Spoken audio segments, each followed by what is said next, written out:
This free step-by-step video comes to you directly from Haynes. You can complete more than 200 jobs on this vehicle when you purchase the complete Haynes online manual at haynes.com. Place chocks each side of the front wheel. Pull the cover from the anti-theft wheel nut where fitted. Then slacken each of the wheel nuts half a turn using the special anti-theft nut tool where necessary.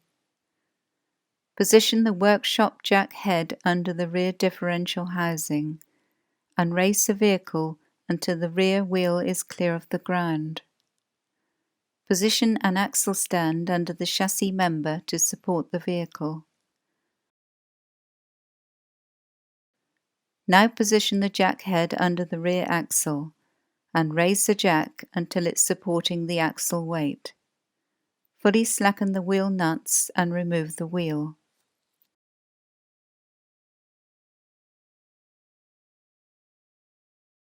Remove the nut and washer from the shock absorber upper mounting.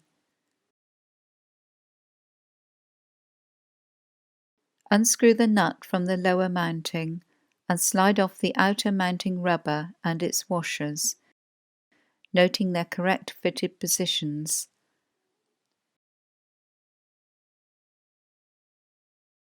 Free the shock absorber from the axle and recover the second mounting rubber and washer arrangement from its lower end.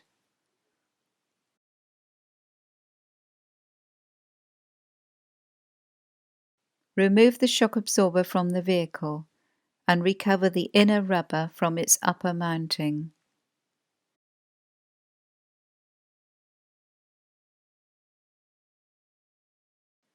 Locate the shock absorber over the upper mounting stud. Note that a little silicone lubrication spray may ease fitment.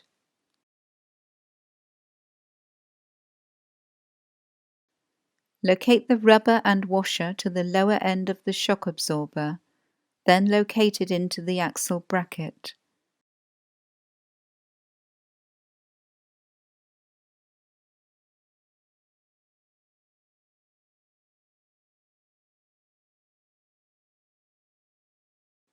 Refit the rubber and washer, then tighten the